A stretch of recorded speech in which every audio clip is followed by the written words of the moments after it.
Tudo bem, pessoal? Então, bem-vindos ao 3D Concursos. Vamos dar início ao nosso curso de Orçamento Público. Essa aula base, ela tem por finalidade te dar noção dos 3 pilares da matéria. Como assim, professor? 3 pilares da matéria? Eu nunca ouvi falar sobre isso. É o seguinte. Existem várias metodologias para você aprender orçamento público, também conhecido como direito financeiro, como direito orçamentário. Mas a questão é a seguinte. Não adianta a gente partir direto para os princípios, se nos princípios você vai ter como exceções os créditos adicionais e você não sabe o que são os créditos adicionais. Não adianta a gente partir para os princípios, porque às vezes você vai precisar saber a diferença de PPA, LDO e LOA, e você vai ter que saber que os princípios orçamentários, eles se aplicam em sua grande maioria à LOA e não ao PPA e LDO. E aí o aluno, primeiro, o que é PPA, o que é LDO? Nem sei o que esse cara está falando. Essa é outra coisa que acontece. Não adianta a gente partir para começar sobre ciclo orçamentário no detalhe se você ainda não tem uma visão geral, você vai ficar perdido. Então, ao longo do meu tempo, dando aula, ministrando aula, o que é que eu cheguei à conclusão? Que primeiro a gente tem que ter uma visão periférica da matéria. Essa visão periférica da matéria que eu chamo de 3 pilares. O primeiro pilar seriam os instrumentos de planejamento, PPA, LDO e LOA. Daqui a pouco eu vou explicar um pouco sobre eles. Esse seria o primeiro pilar. O segundo pilar seria nada mais, nada menos do que o próprio ciclo orçamentário da LOA, que vai ter 4 etapas. E o terceiro e último pilar seriam os créditos adicionais. Então, a partir desses 3 pilares, você tendo uma noção inicial desses 3 pilares, você estaria preparado para ir bem em qualquer prova, para você começar a aprender a matéria e a partir daí digerir melhor a matéria e a partir daí você ir bem nas provas. Você não ficaria tão perdido assim. Beleza? Então, essa é a explicação inicial. Sejam bem-vindos. E aí, para já lhe tranquilizar, como é que vai ser tranquilizar ou avisar, né? O nosso curso ele é muito focado no quadro. O meu curso, de professor Pacelli. Tanto de orçamento quanto de contabilidade pública. Mas aqui a gente está falando de orçamento. Então, a gente vai usar bastante o quadro com a metodologia. Você tem que se sentir como se você estivesse em sala de aula. Você tem que se imaginar em sala de aula. E você tem que fazer as anotações no seu caderno como se você estivesse em sala de aula. Porque aí você vai ler, ouvir e escrever, e você vai reter melhor. Nosso foco é aprender para reter. Aprendendo, eu acredito que o aluno retém mais. Qual é a diferença, professor? Todo mundo não aprende? Não, às vezes a pessoa decora. Decorar faz parte, mas só decorar pode não te trazer sucesso sempre. Vamos lá? Então, vamos lá. Então, a primeira parte é o seguinte, a gente vai ter 3 instrumentos de planejamento.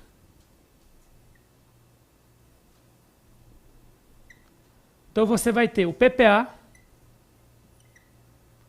você vai ter a LDO e você vai ter a LOA. Esses são os 3 instrumentos de planejamento. E esse é o primeiro pilar. Como é o primeiro pilar, professor, então? Coloca até aqui. Primeiro pilar. Instrumentos de planejamento.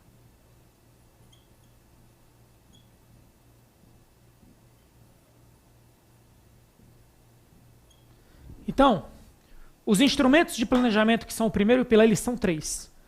PPA, LDO e LOA. Esses 3 instrumentos de planejamento, eles passaram a existir a partir da Constituição Federal de 88. Onde eu quero chegar com isso? Se você pegar todos os normativos antes de 88, você não ia encontrar o nome PPA, Plano Plurianual.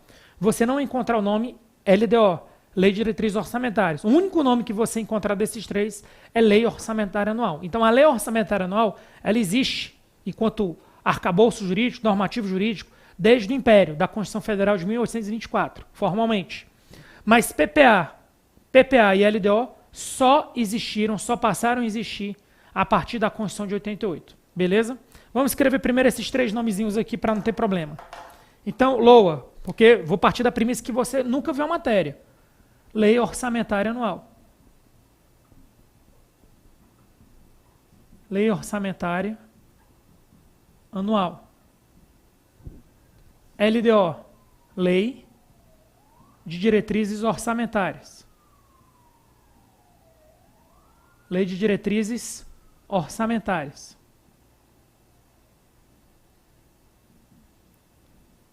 E PPA, Plano plurianual.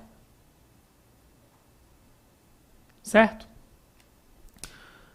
São 3 leis, e essas 3 leis compõem, fazem parte, certo, do processo orçamentário brasileiro. Essas 3 leis são que tipos de lei? Porque isso é importante você saber para a prova. Essas 3 leis são leis ordinárias.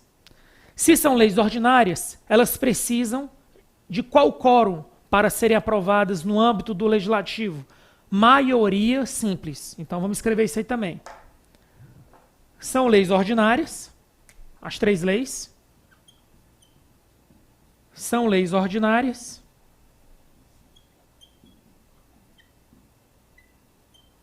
E necessitam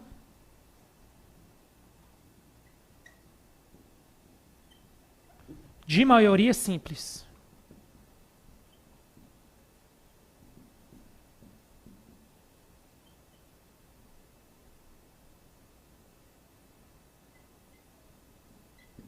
São leis ordinárias e necessitam de maioria simples. Tá ok? Se elas, na maioria simples do legislativo para aprovação. Do legislativo para aprovação.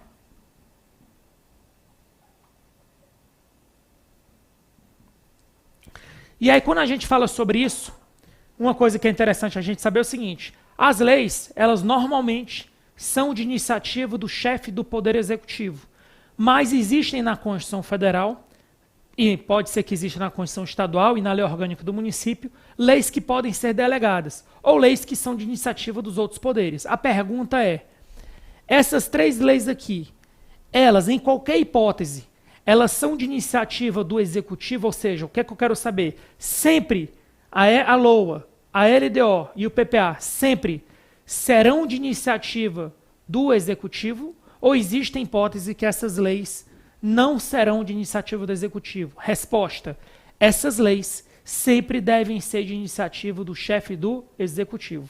Vamos escrever isso aí também. Então, são de iniciativa exclusiva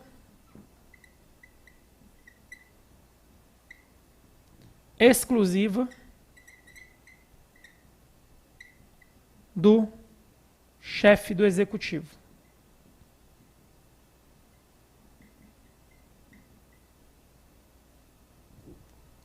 Certo? Terceiro ponto. Então, primeiro ponto, são leis ordinárias, maioria simples do Legislativo. Segundo ponto, iniciativa exclusiva do Executivo. Terceiro ponto. O terceiro ponto é o seguinte: Lei Orçamentária Anual, LDO, PPA. Será que existe uma hierarquia entre essas leis? Hierarquia formal não, porque não existe hierarquia entre leis ordinárias. Mas existe uma hierarquia material. Como assim, professor? O PPA é um plano. Esse plano ele dura 4 anos. 4 anos. E esse PPA é um plano de médio prazo. Médio prazo. Médio prazo. Vou tirar esse aqui.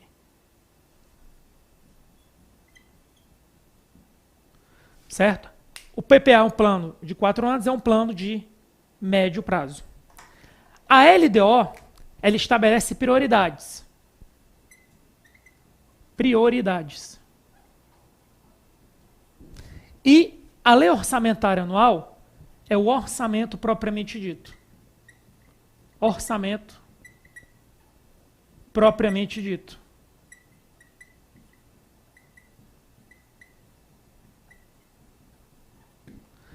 E o que isso quer dizer, professor? Isso quer dizer o seguinte, que a gente, apesar de não ter uma hierarquia formal, existe uma hierarquia material. Como assim? A LOA, ela deve ser compatível com a LDO e com o PPA. E a LDO deve ser compatível com o PPA.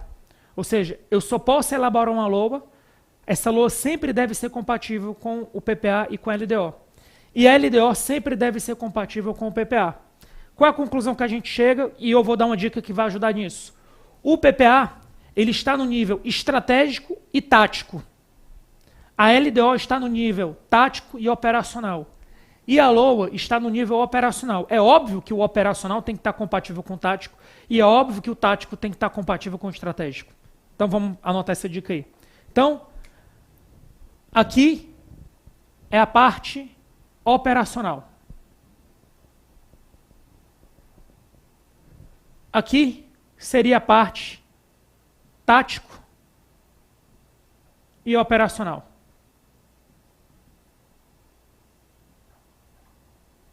E aqui, que é o PPA, seria estratégico e tático. Perfeito, pessoal? Então seria isso.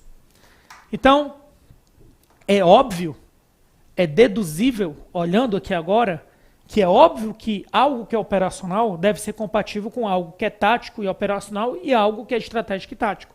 E é óbvio que algo que é tático e operacional deve ser compatível com o nível estratégico. Quem representa o nível estratégico e tático? O PPA. Quem representa o nível tático operacional? A LDO. Quem representa o nível operacional? A LOA. A LOA é o orçamento propriamente dito. Só que aí vamos fazer uma outra reflexão agora.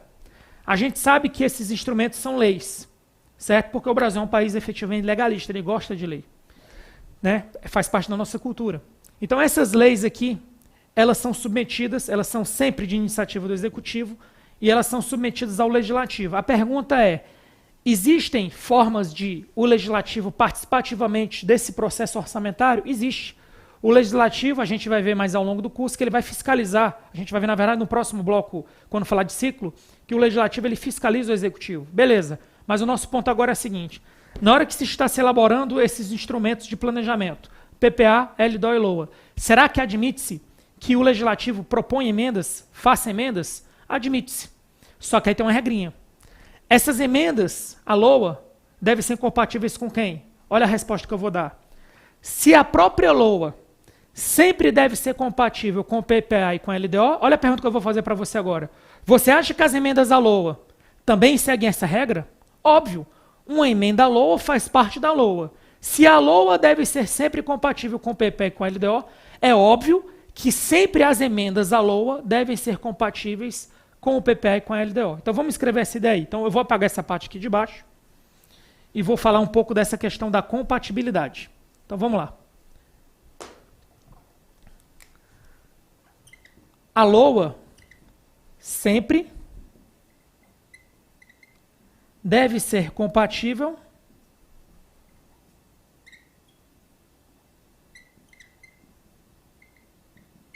com o PPA e a LDO. Só que quando eu falo a LOA, o que é que eu vou completar agora? A LOA e as emendas à LOA.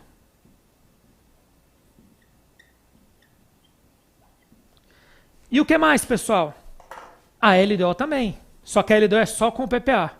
A LDO sempre deve ser compatível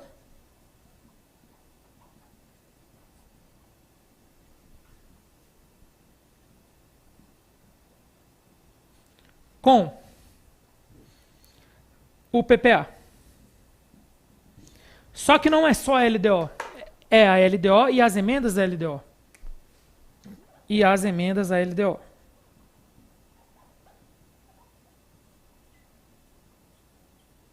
Fechou, pessoal? Então, essa seria a primeira fase. O que é que a gente vai fazer agora? A gente vai falar um pouquinho mais sobre PPA. Um pouquinho mais, que vai desde o nível básico até um nível um pouco mais avançado. Mas não tão avançado assim ainda. Mas você já vai ver que tem um pouco de coisas avançadas no que a gente vai prosseguir agora na nossa aula. Não saia do lugar, dê pausa no vídeo, porque eu só vou apagar o quadro, ou você pode usar o dispositivo que acelera o vídeo para você já avançar, porque eu vou ter que apagar aqui. E eu não vou interromper a aula ainda nesse momento. Então vamos lá. O que é que você vai fazer agora, professor? Agora eu vou falar sobre PPA. Tudo de PPA não. Você vai ver que, dependendo do seu edital, lá na frente do seu curso vai ter uma aula só sobre PPA, tanto de nível geral, altamente profunda, quanto de nível federal. Mas por que profunda, professor? Porque as provas hoje pegam pesado, principalmente as bancas mais avançadas, as bancas de nível mais elevado. Por exemplo, CESP, FCC, FGV e ESAF. Beleza? Tem outras bancas aí que já estão se destacando também, mas sempre os concurseiros focam mais nessas 4. Os materiais normalmente são montados para essas 4 bancas, principalmente nas questões. Sem mais delongas, PPA. O que é que acontece? Você tem que dominar plenamente o conceito de PPA da Constituição Federal. Esse é o primeiro passo, é o passo para você começar a ir bem. Dentro desse conceito de PPA, o que é que a gente vai falar aqui? Então, a lei do PPA estabelecerá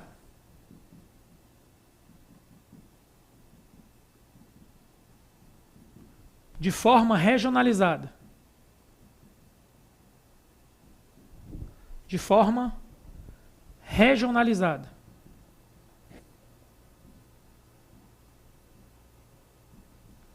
as diretrizes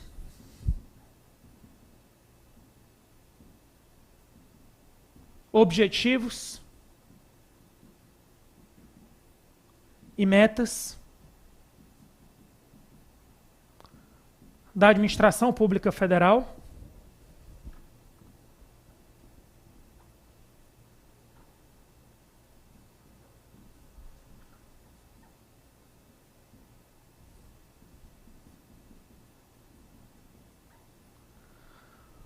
para as despesas de capital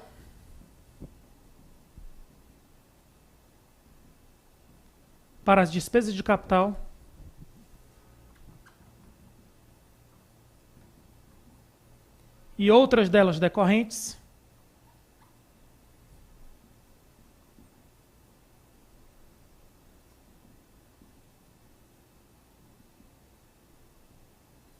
e para os programas de duração continuada. E para os programas de duração continuada.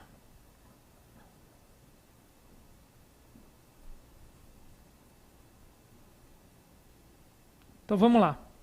O que é que a gente vai fazer agora? A gente vai pegar esse conceito que está no artigo 165 da Constituição e a gente vai dissecar ele. Dissecar no bom sentido. A gente vai trazer os principais alertas que já caíram em prova e a banca eventualmente pode querer te derrubar aí. Aí você vai aprender isso aqui que eu vou falar. Isso aqui pode ter certeza que já vai te salvar em algumas provas. Preste atenção. Então, primeira coisa. O PPA a gente sabe que é uma lei e a gente sabe que ele é uma lei ordinária. Essa lei ordinária, ela, sendo lei ordinária, ela é de iniciativa do chefe do executivo, sempre, e ela necessita de maioria absoluta do legislativo para sua aprovação. Já caiu em prova. Para se aprovar um PPA, necessita de maioria simples do Congresso Nacional. Maioria simples, gabarito, certo? Seria isso aqui. Aí a gente avança. Você está vendo aqui que tem que se estabelecer de forma regionalizada o quê, pessoal? De forma regionalizada, eu vou estabelecer 3 coisas, que é o mnemônico que a gente usa na prova, que é o DOM. Diretrizes, objetivos e metas. Quem é DOM? DOM são 3 componentes obrigatórios do PPA. São só esses os componentes? Não. Esses são os componentes que constam na Constituição. Os componentes do PPA você vai ver na aula mais para frente. Mas por hoje, agora, nesse momento, você vai lembrar que diretrizes, objetivos e metas são itens que compõem o PPA. Só que eu vou te dar uma dica. Normalmente, o que é que as bancas fazem? As bancas pegam diretrizes, objetivos e metas, que são componentes do PPA, e dizem que diretrizes, objetivos e metas vão estar aonde? Na LDO. Falso, porque na LDO o que você vai ter são metas e prioridades. Então, os componentes da LDO são metas e prioridades, e os componentes do PPA são diretrizes, objetivos e metas. Ocorre uma troca direta de conceitos, de componentes. Aí você vai me perguntar, mas o que é uma diretriz? O que é um objetivo? O que é uma meta? Se matricule no curso, se você já está matriculado, fique tranquilo. Nas aulas para frente, quando tiver necessariamente no seu edital PPA, LDO e LOA, se tiver, a gente explora isso aqui. Mas se não, isso aqui é suficiente para você ter uma noção básica. Mesmo que não tenha de forma clara, PPA de forma profunda no seu edital, como isso aqui inclusive está na Constituição, pode até ser uma questão de direito constitucional. Não é comum, mas pode acontecer. Aí vamos avançar aqui. O que seria de forma regionalizada? Normalmente, um aluno que nunca viu o orçamento, quando a gente fala quais são as regiões do Brasil. Lógico, são as 5 regiões administrativas, Norte, Nordeste, Centro-Oeste, Sul e Sudeste. A pergunta é a seguinte, aqui a Constituição está falando que as diretrizes, objetivos e metas têm que ser regionalizadas. Primeira pergunta, essa regionalização ela é facultativa ou ela é obrigatória? Resposta, essa regionalização é obrigatória. Então, primeira coisa, essa regionalização aqui é obrigatória. Sendo obrigatória essa regionalização, de que forma ela se dá? Será que ela se dá pelas 5 regiões administrativas? Aí, vamos lá. Se você pegar o PPA federal, que é o PPA da União, e você for nos anexos, você vai ver lá que lá tem metas, entregas, né? Por exemplo, construção de rodovias, 500 quilômetros na rodovia na região norte, 500 quilômetros na rodovia da região sul, 300 quilômetros na região nordeste. Então você vai ter meta, ou entrega de casas populares na região sul, nordeste, centro-oeste. Então você vai notar, perceber que existe a regionalização pelas 5 regiões administrativas. Mas a pergunta é, essa regionalização aqui, ó, essa regionalização, ela se limita às 5 regiões administrativas ou essa regionalização ela pode ir além das 5 regiões administrativas? Resposta, a regionalização ela não se limita às 5 regiões administrativas. A regionalização pode ser por estado, pode ser por município e pode ser por biomas. Por exemplo, você pode ter metas para combater a seca no semiárido, que envolve o Nordeste e o Norte do Sudeste, por exemplo, Minas Gerais. Você pode ter metas para a Amazônia Oriental, você pode ter metas para a Amazônia Ocidental, que envolve, além da região norte, outras regiões administrativas. Como é que a gente escreve isso? A gente escreve da seguinte forma. A regionalização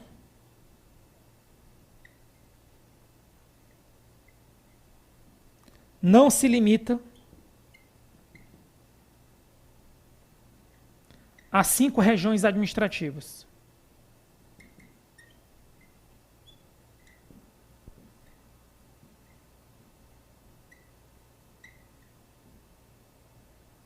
Perfeito, pessoal? A regionalização não se limita a 5 regiões administrativas. Vamos avançar. Então, falamos sobre regionalização, que é obrigatória, falamos sobre diretrizes, objetivos e metas, e falamos agora administração pública federal. Quem lê a Constituição Federal dessa forma, pensa assim, cara, será que esse PPA, essa lei, ela é obrigatória só para a União, porque está escrito administração pública federal, ou será que a cada 4 anos eu tenho que ter um PPA para cada ente da federação? Então, eu vou refazer a pergunta no seguinte sentido. A gente tem a União, que é um ente. A gente tem 27 estados e Distrito Federal. 1 mais 27, 28. E a gente tem aproximadamente 5.500 municípios. Então, a gente tem aproximadamente 5.528 entes com autonomia orçamentária e financeira. A minha pergunta é bem simples. A cada 4 anos, a gente vai ter um único PPA, que é o PPA federal, que é o que está escrito aqui na Constituição, ou a cada 4 anos a gente vai ter 5.528 PPAs? Resposta, a cada 5 anos a gente vai ter 5.528 PPAs. Porque cada ente da federação tem que ter seu respectivo PPA. Então, o que é que eu vou escrever aqui? Apesar daqui estar escrito Administração Pública Federal, todos os entes da federação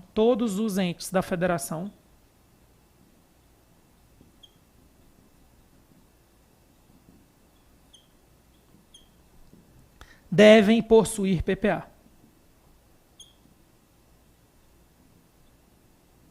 Perfeito, pessoal? Seria isso.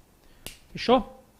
Aí vamos avançar para as despesas de capital e outras delas decorrentes e para os programas de duração continuada. O que é que eu vou fazer agora? Eu vou apagar tudo aqui que está no quadro, mas você vai dar uma pausa, você já anotou no seu caderno. Eu vou dar uma pit stop em PPA, mas daqui a pouco eu volto para isso. Para as despesas de capital e outras delas decorrentes e para os programas de duração continuada. Eu estou imaginando que você já copiou isso no seu caderno, ou nos seus slides, ou no PDF que você está acompanhando. Você copiou isso no seu caderno. E que eu vou explorar agora o quê? Eu vou explorar esse último trecho. Para as despesas de capital e outras delas decorrentes e para os programas de duração continuada. Vamos lá. Eu vou apagar agora. Então, o que é que acontece? Acontece aqui o seguinte. Antes da gente voltar para o PPA, a gente vai dar um pit stop e vamos falar sobre as classificações da despesa orçamentária. Então vamos lá. Um pit stop rápido. Despesa orçamentária. despesa orçamentária. Então, a despesa orçamentária, no âmbito da União, ela possui 9 classificações. 9 classificações oficiais. Essas 9 classificações oficiais, a gente vai travar contato agora com apenas 2. A gente vai tratar com 2 aqui. Quais são essas 2? A gente vai trabalhar com a classificação quanto à natureza e a gente vai trabalhar com a classificação programática.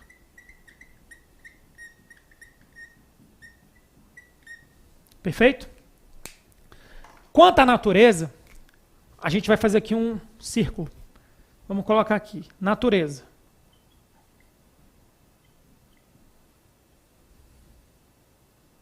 E vamos colocar aqui a classificação programática.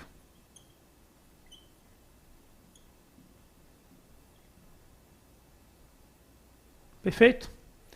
O que é que acontece? Primeiro, essas 9 classificações oficiais, elas constam na LOA. Então, só para deixar claro, eu não estou falando ainda de PPA, mas o que eu vou falar vai afetar o nosso entendimento do que eu escrevi sobre PPA. Ficou claro o que eu estou explicando? Vou repetir. Ó. O que eu vou falar agora não afeta o PPA, mas o que eu vou falar agora, na verdade, tem relação direta com a LOA, Lei Orçamentária Anual, que é o orçamento propriamente dito, que é o nível operacional. Então, vamos supor que, quanto à natureza, na LOA, a gente tem quanto à natureza R$1.000, que é o que está aqui na LOA, certo? Aí, quanto à natureza, a gente vai dividir a despesa em 2 tipos. Corrente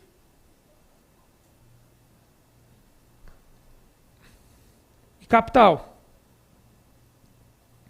Corrente vamos colocar R$600, capital vamos colocar R$500. Você está começando o curso agora, o que é despesa corrente? O que é despesa de capital? Eu já preciso saber algum conceito? Não. A minha estratégia para você ir bem na prova, para quem está vendo a matéria pela primeira vez, não é começar gravando o conceito de despesa corrente e gravando o conceito de despesa de capital. O conceito em si não vai ajudar. O que vai te ajudar nesse momento é alguns exemplos de despesa corrente, alguns exemplos de despesa de capital. Vamos aos poucos exemplos mais suficientes para você dominar. Então vamos lá. Despesa corrente. Como despesa corrente, eu vou colocar aqui 3 exemplos. Pessoal, despesa com pessoal, despesa com juros e benefícios da seguridade. Benefícios da seguridade. Seriam os 3. Para as despesas de capital, eu vou dar os seguintes exemplos. Eu vou colocar obras e vou colocar amortização da dívida. Certo? Então, o que é que você teve contato agora? Na sua cabeça, sempre que se falar despesa com pessoal, você vai associar a despesa corrente. Está certo isso, professor? Para qualquer prova, marque certo. Sempre que se falar despesa com juros, você vai falar que é despesa corrente. Está certo isso, professor? Está certíssimo. Sempre que falar benefícios da Seguridade Social, você vai marcar certo, como despesa corrente. Beleza. Sempre que se falar obras, o que é obras? Construção de hospitais, construção de estradas. Construção é obra. Você vai falar despesa de capital. Toda vez que se falar amortização da dívida, você vai associar a despesa de capital. Beleza? Ah, só um detalhe. Eu falei aqui 500, mas aqui na verdade é 400, tá, pessoal? Fazendo uma correção em tempo aqui, ó. 600 mais 400 vai dar os 1.000, né? Um erro de matemática, contabilidade não pode errar isso não. Mas eu corrigi em tempo. Beleza? Vamos avançar agora. Agora eu vou falar sobre a classificação programática. Na classificação programática, você vai ter os seguintes exemplos. Você vai ter os programas temáticos. Você vai ter o programa de operações especiais.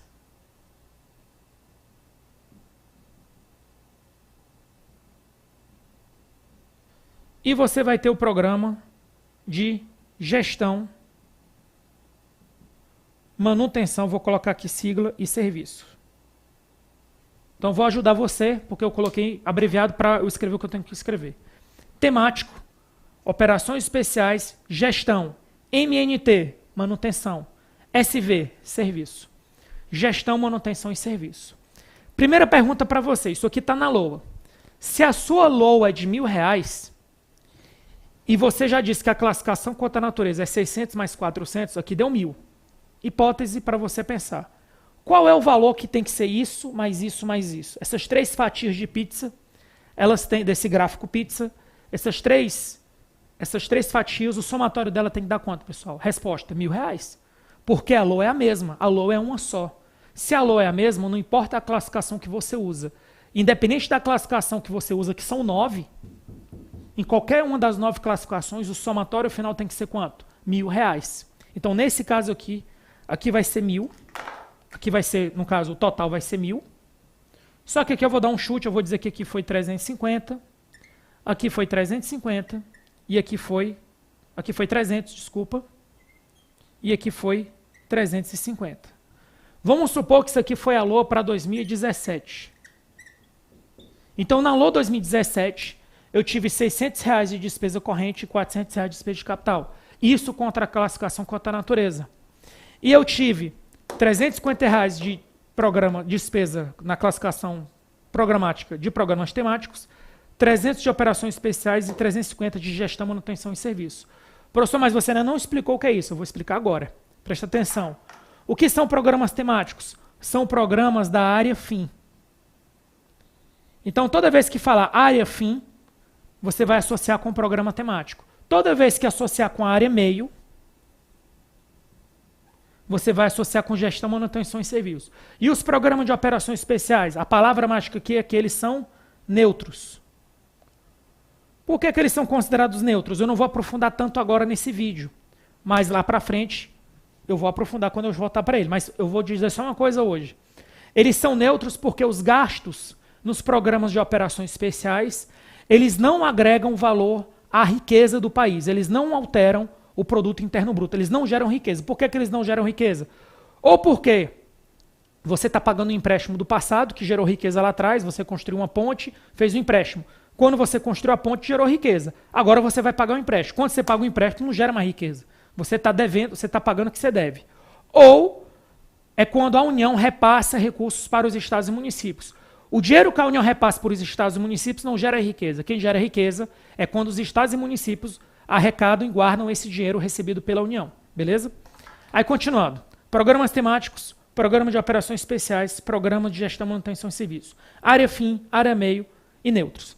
Vamos pegar aqui 2 exemplos de programas temáticos para associar com o que eu quero falar daqui. Vamos pegar o programa Mobilidade Urbana e o programa Bolsa Família. Deixa eu perguntar para você.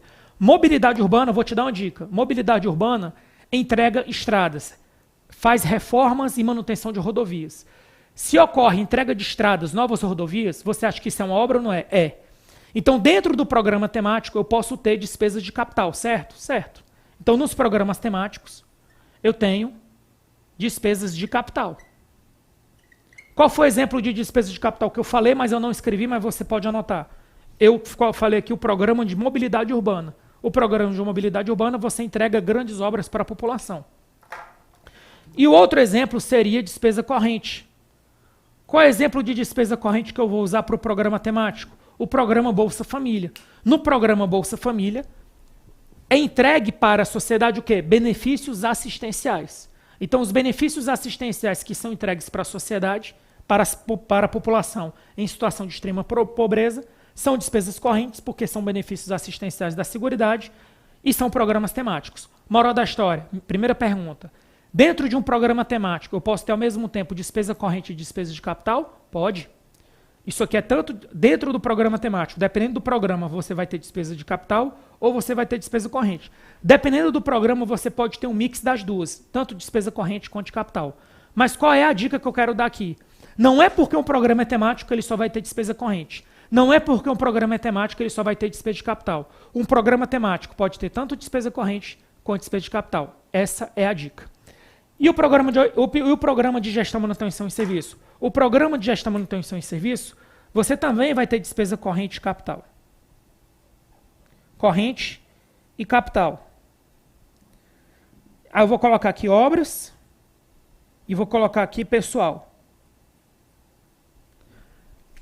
Vê se eu consigo colocar aqui rapidinho. Capital é mobilidade urbana. Mobilidade, vou colocar só mobilidade. E na corrente eu vou colocar bolsa. Que aí você vai lembrar que é do Bolsa Família e mobilidade urbana. Eu coloquei agora despesa corrente pessoal e eu coloquei capital obras. Por quê? Imagina que você é da Receita Federal. A folha de pagamento da Receita Federal é despesa com pessoal, é área meio. E vamos supor que você quer construir uma nova sede para a Receita Federal. Se você vai construir uma nova sede para a Receita Federal, vai ter novas obras. Essas novas obras são despesas de capital. Moral da história. No programa de gestão, manutenção e serviço, você vai ter tanto despesa corrente quanto despesa de capital. Beleza, pessoal? E agora vamos falar dos programas de operações especiais. O programa de operações especiais, eu vou dar 2 exemplos de programa de operações especiais. Transferências constitucionais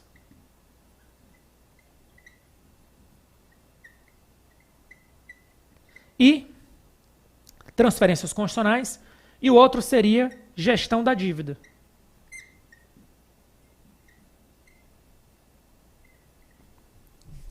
O que é que eu tenho para te dizer aqui? Tá pegando aqui tudo certinho? O que é que eu tenho para te dizer aqui? É que nas transferências constitucionais você vai ter quem? Você vai ter o FPE, Fundo de Participação dos Estados, e o Fundo de Participação dos Municípios. O que quer dizer isso? Quando a União arrecada imposto de renda ou IPI, ela passa um recurso para os estados e municípios, é o que eu falei. Quando a União repassa esse dinheiro não gera riqueza. Esse dinheiro vai gerar riqueza na hora que o estado ou o município receber. Fundo de Participação dos Estados, Fundo de Participação dos Municípios. E quando eu falo gestão da dívida, eu estou falando de juros. E eu estou falando de amortização da dívida.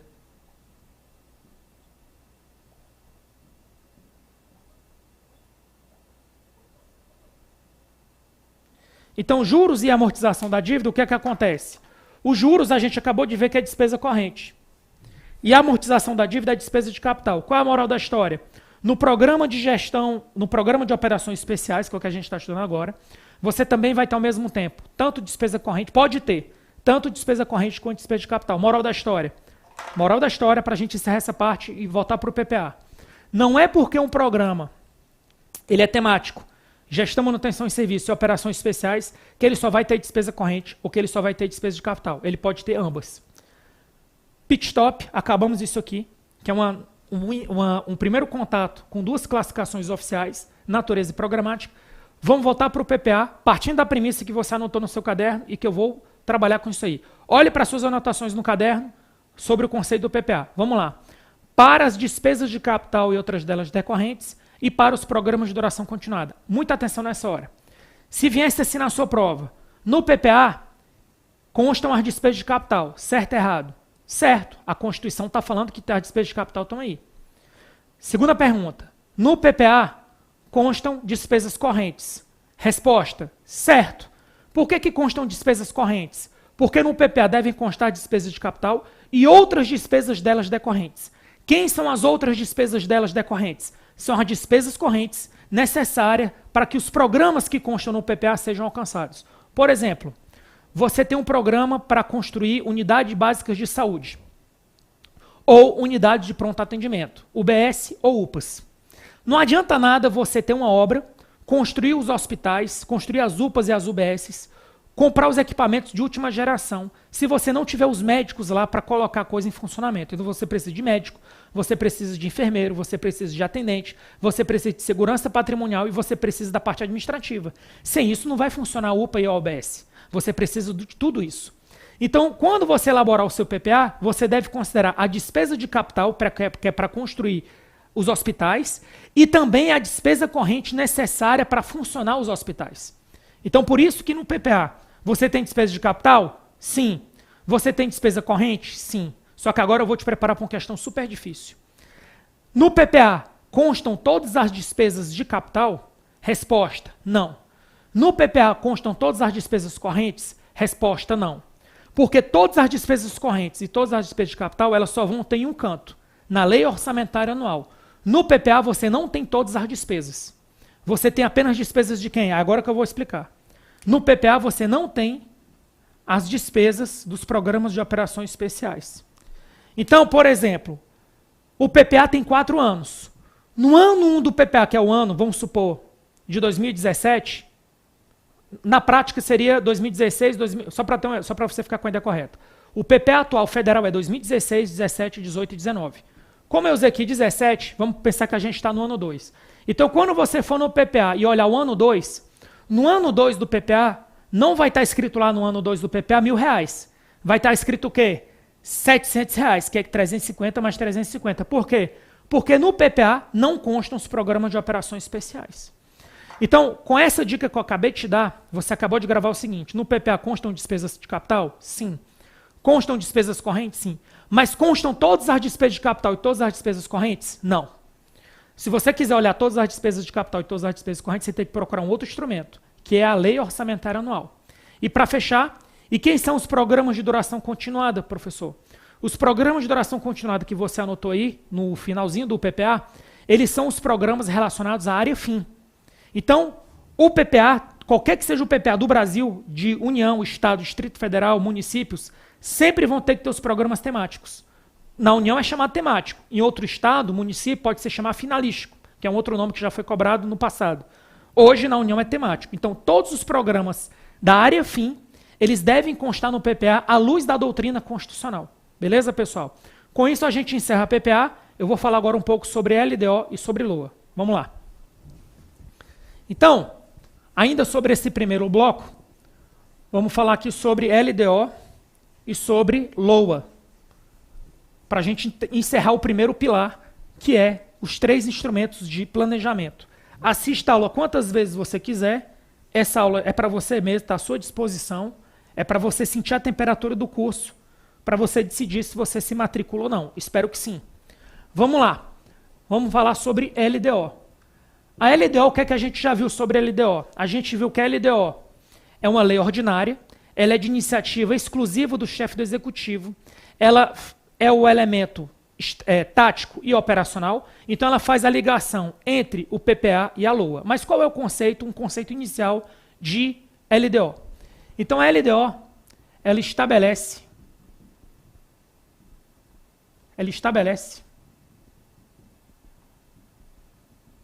as metas e prioridades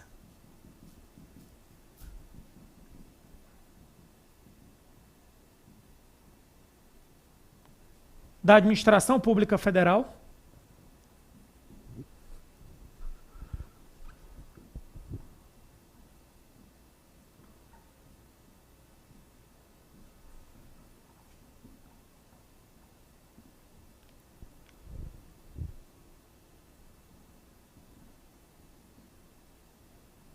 inclusive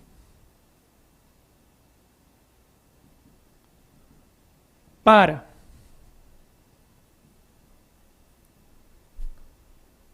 as despesas de capital do ano seguinte,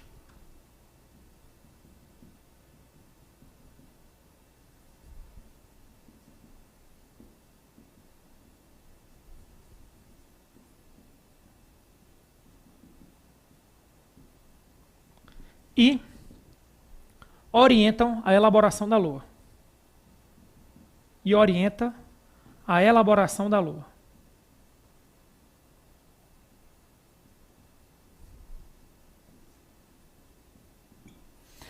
Então, sobre esse primeiro ponto, o que é que eu tenho para te dizer? Vamos lá. Metas e prioridades. Qual o cuidado que você tem, partindo da premissa que você já entendeu o que eu falei de PPA? Você tem que ter cuidado que o examinador pode pegar metas e prioridades, que são elementos da LDO, e colocar lá para o PPA. Ou vice-versa, pegar diretrizes, objetivos e metas, que são do PPA, e trazer como elementos da LDO. O que você vai fazer? Você vai marcar errado. Então, falou LDO, você lembrou de MP, metas e prioridades. Falou PPA, você lembrou de DOM, diretrizes, objetivos e metas. Da administração pública federal, aí esse aqui vai ficar fácil. Por quê? Porque você já sabe a resposta do PPA. A LDO é só para a União ou a LDO é para todos os entes da federação? Resposta. A LDO é para todos os entes da federação. Só que tem uma diferença. Um PPA você tem a cada 4 anos. Isso para um ente. Um PPA você tem a cada 4 anos. Só que em 4 anos você vai ter 4 LDOs. Por que você vai ter 4 LDOs?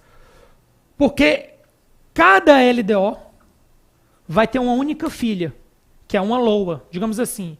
O PPA é 4 anos, a LDO é a mãe. Cada mãe vai dar origem a uma única filha, que é a LOA. Então, cada mãe acompanha uma filha. Então, se todo ano a gente tem que ter um orçamento, porque o orçamento é anual. Se todo ano eu tenho que ter um orçamento, então todo ano eu tenho que ter uma LDO orientando a elaboração da LOA. Então, em 4 anos eu vou ter um PPA, eu vou ter 4 LDOs e 4 LOAs, sendo que cada LDO está intrinsecamente ligada, associada a uma única LOA. O PPA ele se associa a 4 LDOs e o PPA se associa a 4 LOAs. Então, de LDO, pessoal, era isso aí. E para fechar, vamos falar um pouquinho sobre LOA, Lei Orçamentária Anual. O que é que a gente pode falar sobre Lei Orçamentária Anual? Uma coisa bem simples, além do que já foi dito, mas vamos primeiro escrever aqui. LOA, Lei Orçamentária Anual. Então, a LOA é o seguinte, a LOA é uma lei ordinária, é de iniciativa exclusiva do chefe do Executivo, deve ser aprovada por maioria simples do Legislativo e é a parte operacional do orçamento, é o orçamento propriamente dito. Você já sabe disso. Agora, qual é o conceito inicial que a gente pode falar sobre LOA? A LOA é a lei que estima a receita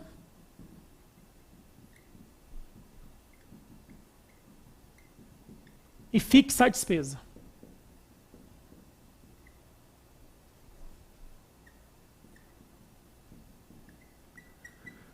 Beleza, pessoal? E aí, o que é que quer dizer isso? Quer dizer o seguinte, tem uma coisa por trás disso. Aqui tem um verbo estimar e aqui tem um verbo fixar. Se na sua prova vier fixar receita e estimar despesa, marque errado. Por quê? Porque receita, você não tem certeza do que você vai arrecadar. Você tem uma estimativa, você tem um chute. Agora, a despesa não. A despesa, o governo ele já tem uma noção exata, porque ele já sabe a folha de pessoal, ele já sabe os programas que estão em andamento, ele sabe a despesa que ele tem e que ele deve reduzir ou pode eventualmente aumentar. Por isso que a despesa ele fixa. Aqui ele tem uma maior segurança, ele tem uma maior certeza, ele tem uma maior confiabilidade desse valor. Na receita, ele tem menos precisão. Por isso que o verbo correto para receita é estimar e por isso que o verbo correto para despesa é fixar. Com isso, pessoal, a gente fecha esse primeiro bloco geral de boas-vindas, digamos assim, de apresentação do curso, mas esse bloco, apesar de ser de boas-vindas de apresentação, ele vai te auxiliar em acertar algumas questões de prova, pode ir por mim, pode checar, e esse primeiro bloco ele é fundamental como primeiro pilar para que você entenda bem o que vai vir mais à frente para o curso. Fiquem com Deus, sejam bem-vindos ao 3D Concurso e até o próximo bloco.